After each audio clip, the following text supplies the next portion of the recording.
Good day, you're watching Businessworld Live. I'm Danie, Laurel. And I'm Delos Santos. Here are today's top stories. The Philippine Statistics Authority stands by its June Consumer Price Index report. That's after President Bongbong Marcos says he disagrees with last month's inflation print. 6.1? I think that I will have to disagree with that number.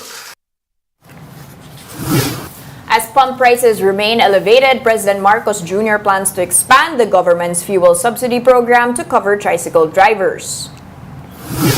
Bangko Sentral Governor Felipe Medalla signals more rate hikes this year in a bid to arrest surging inflation.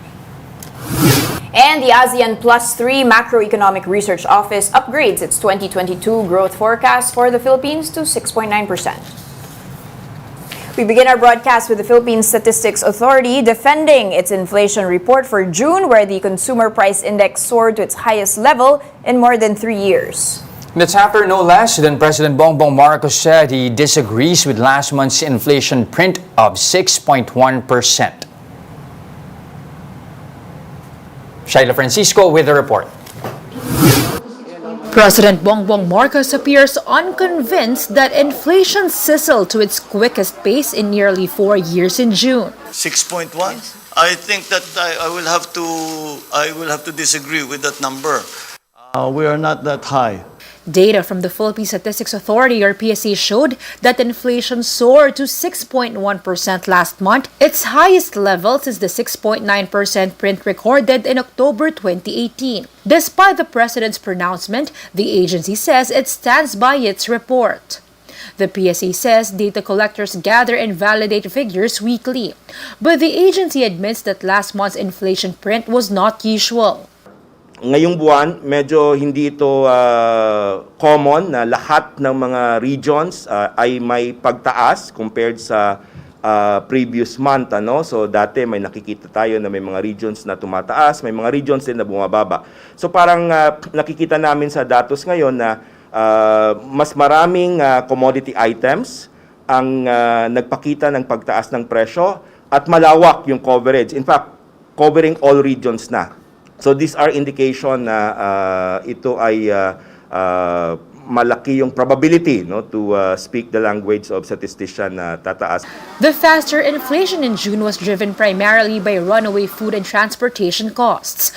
While the president says he disagrees with the June inflation print, he admits that last month's reading may have breached the target set by the Bangko Sentral. We have crossed our targets were less 4% or less. Unfortunately, it looks like we may cross that threshold. He also says much of the country's inflation is imported or caused by external factors. It is imported because it is the inflation on the products that have suffered inflation that we import. The forces that have pushed the commodity prices up are, again, beyond our control.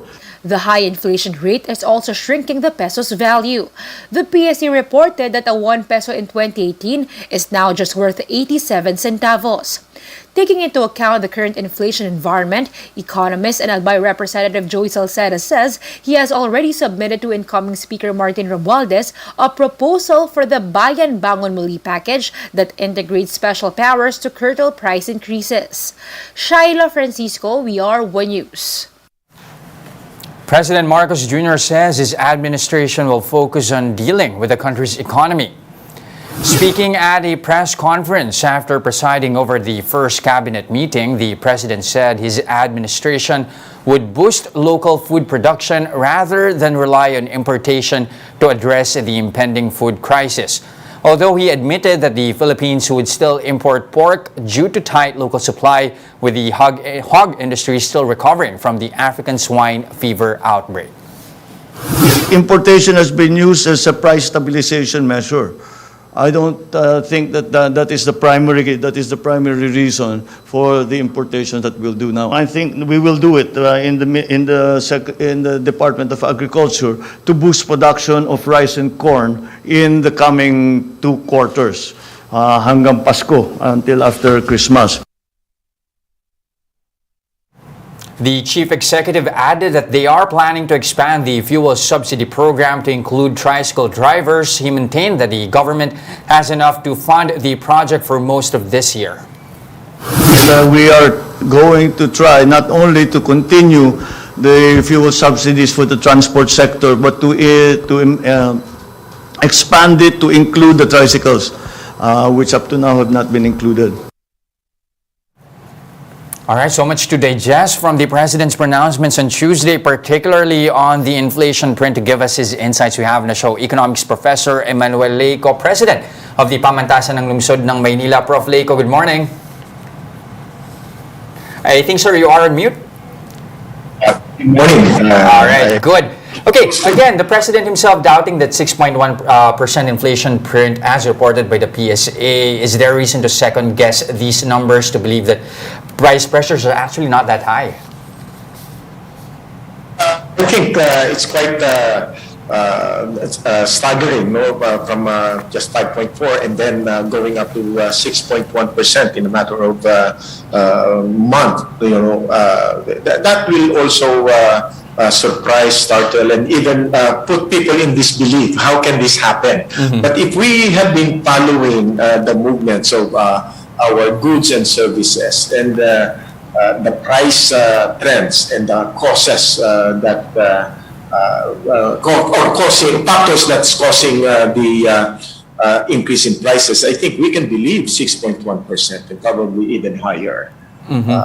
Primarily, if we look at oil price trends, and then recently the currency exchange rate, with the peso losing its value slowly, I think we can believe that 6.1% is the likely number that we should pick up as an inflation number.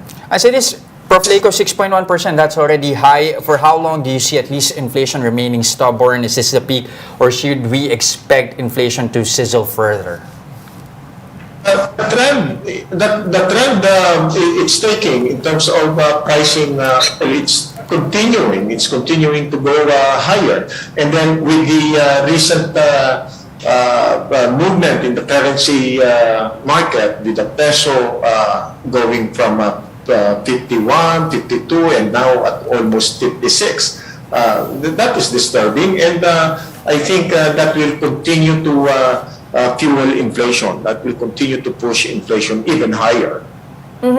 Prof, what about the next moves of the Bangko Sentral? So Governor Medalla said, he didn't want to pull the trigger above 25 bips, but also saying it will be data dependent. Now with this inflation print, are the signals of the next policy move clearer? Some market makers are saying if it's not above 6.5%, there might be no reason for the BSP to move above 25 basis points. Is this the right move? Well, given the value of the peso right now in the market, I think it's the right move to make, that the peso will attain or achieve more value with the increased interest rate. However, will it be enough? They're already talking about 50 basis points more in the next policy meeting. Would that be enough to arrest the continuing increase of inflation? I doubt it, because inflation continues, and then there is another trigger factor that the U.S. has already increased its interest rate, and the Philippines, I don't think, will be able to catch up. So I see more of the peso being or depreciating further, given the limited flexibility that our own financial system, our own Bangko Sentral can do with our interest rate. Sir, let's go to the peso, since you've already mentioned that. The governor is saying that it's not worrisome. And also you've got the president saying, a lot has to do with imports, and some economists saying that because we are growing and recovering, and of course there's dollar strength, this is not worrisome. They will not be interfering with the market mechanisms. Is this the right move? But you do seem to be concerned about the weakness of the peso. I think the job of the Banco Central is to calm the nerves of the market. I don't think they will say, oh, the market is falling. I don't think they can do that. But by saying that it's not worrisome, I think that has to be combined with right actions from the Banco Central. Now, again, there's not much contention about what the president said yesterday as to how our inflation is pretty much affected, of course, by external factors. But he also mentioned that he wants to boost local production to at least reduce reliance on imports. How realistic is that at this stage? Well, in the immediate term, I don't think that will create any. I don't think that will create any impact. But I think that's the right move to take in the long term. Go ahead, sir. Go ahead, Prof. Leyco. You were saying? I think you are on mute again, Prof. Leyco. Can we double check? Okay, we seem to be having some technical issues here with trying to reach to Professor Leyco. We'll try to get back to him, but very interesting insights like what he mentioned earlier.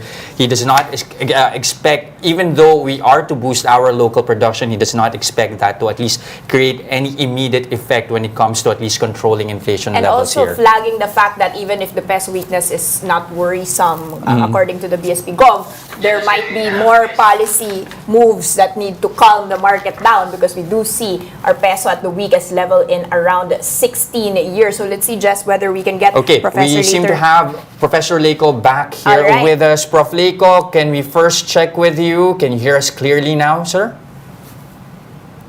Okay. Trying to get you off of mute, sir. Can you do a quick audio check here, Prof. Leyco? Can you hear us? Yes, I can hear you. All right, good. Okay. Go ahead. Sir, another issue that I wanted to discuss with you, we had the Bloomberg economics report saying that there's an expectation of around 38% possibility that the U.S. will now be in a recession. And we did see the, global oil prices sliding down below 100 a barrel. Sir, is this something concerning to you? But at the same time, possibly reducing the inflation levels to somewhere within the target? Actually, the higher probability estimates that recession is in the offing. I think it was JP Morgan, so that there's a 50% chance now that we will enter a recession. And even the Bank of England was already saying, or already aired its alert to the banks in England and ask them to increase their buffer in anticipation of a recession or more difficult economic times. So I think we can expect higher or more difficult economic times in the few months ahead. So what can we do? Inflation is a major factor here. So how can we manage inflation? The U.S. has already increased its interest rate, but inflation will have to be seen and monitored if it has taken a move or direction that will be more favorable.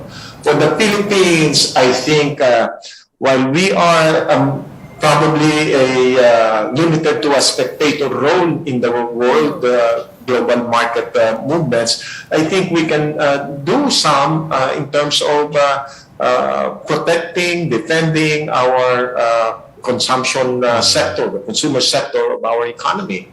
The purchasing power of the Filipinos have already gone down because of this inflation. So for the economic managers, I think it would serve us well to see how we can defend, protect, and continue to support our households. Ultimately, that of course boils down to by how much the economy will grow this year. Is that 7% target still achievable? I am not sure. No, inflation is a major consideration now. So seeing it at 7%, I think that will be a stretch. Sir, is that worrisome for you given the levels of debt that the country has to pay? Right now, most of our debt structure is limited to more medium term. So our short-term debt is still manageable, but once the midterm and the long-term debt come into the picture, I think we will be worried if the economy continues to be in a worrisome state. All right, so a lot of things to digest here. Of course, the economic managers need to manage all of these issues the Things best are looking gloomy way this morning, that they Elise. have, with, of course, the limitations that we have as well. Thank you so much, Professor Emmanuel Leyco, President of the Pamantasan ng Lungsod ng Maynila. Now we pause for a quick break, but coming right up after that. With inflation climbing further in June, Bangko Sentral Governor Felipe Medalla says he is now open to a bigger rate hike of up to 50 basis points. More of that and other stories when Business World Live returns. Stay with us.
And you're still watching Business World Live here in One News. I'm Jess De Los Santos. And I'm Danie, Laurel.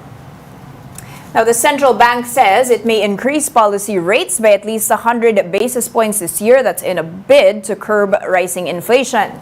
Now, this will likely bring cumulative hikes to 150 basis points, bringing the benchmark rate to 3.5% by the end of the year. BSP Governor Felipe Medalla discusses the details on Bloomberg Daybreak Asia. Let's watch this. Your next meeting is, I think, August 18th. Yes. Is a rate hike all but guaranteed on the 18th of August?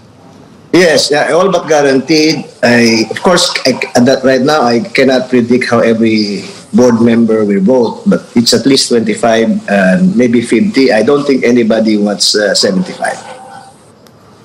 Okay, and what would sway you in favor of 50 or 25? Because between now and then, we have two inflation reports.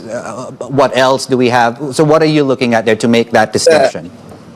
If the personally, if the inflation is let's say 6%, no, I'm looking more at the month-on-month numbers, and Okay. if those two are high, like last month was the last reported month was zero point 0.7 annualized. That's quite a bit, right? So if we get bad month-on-month numbers, we will have to respond because even though the basic cause of inflation is supply, it's likely to have knock-on effects on expectations, and therefore we'll have to act before the supply shocks are converted to higher future inflationary expectations. Understood. So, given, I would imagine, one or two more hikes, given the information you have right now, realistically, and to avoid disruptions in the market, the clearer we are, the better, I would imagine. Where do you see you taking rates this year, given the information you have? Okay, let me first give you a background. Our rate of 2% before the last two hikes were historic lows because they were essentially a reaction to the pandemic. In addition, we lent money to the government and bought 1 trillion pesos in the secondary market, the government bonds. So we actually already had an exit plan. The original plan was the exit will begin in the third or the fourth quarter. So what happened was the recent developments made us advance the implementation of the exit plan.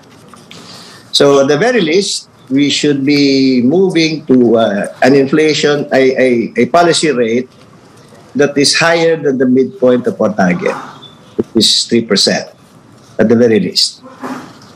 So Governor. that means we have to do more. We have to do 100 more at least.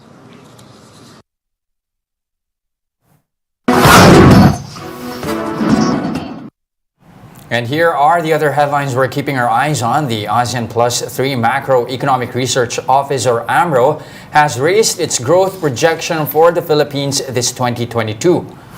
The think tank now expects the domestic economy to grow by 6.9% this year, higher than its initial forecast of 6.5%. The new AMRO forecast is just below the government's 7 to 8% target this year. AMRO says the main driver for this growth is the further reopening of the economy on the back of higher vaccination rate. Other growth drivers include domestic demand and investments, especially the continuation of the Build, Build, Build program. And the 30-day Swiss challenge period for the Sangli Airport has kicked off. The Cavite provincial government is currently soliciting alternate bids, challenging the proposal submitted by the SPIA Development Consortium. The unsolicited proposal seeks to redevelop the Sangli Point Military Airfield into an international airport. Sangli Point is currently operated by the national government as a supplemental runway to NAIA. And those are the biggest stories on the economic and corporate front today. I'm Jess Delos Santos. And I'm Danie, Laurel. We are One News, all sides, all the time. Don't go away. We'll give you the latest on the local boards when Businessworld Live returns. Stay with us.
still watching Business World Live here on One News. Now, Dan, zooming out on the global equity situation. On the one hand, inflation soaring because of supply-side issues, but a recession is looming on the demand side, at least offshore. What's the latest on those two forces over in the U.S.? All right. Well, as discussed earlier on with Prof. Leyco, Jess, it's not just our equity markets under pressure here. You can see on my terminal here, a sea of red that's happening on the back of a very volatile Wall Street session yesterday. Again, 38% possible recession now over in the U.S.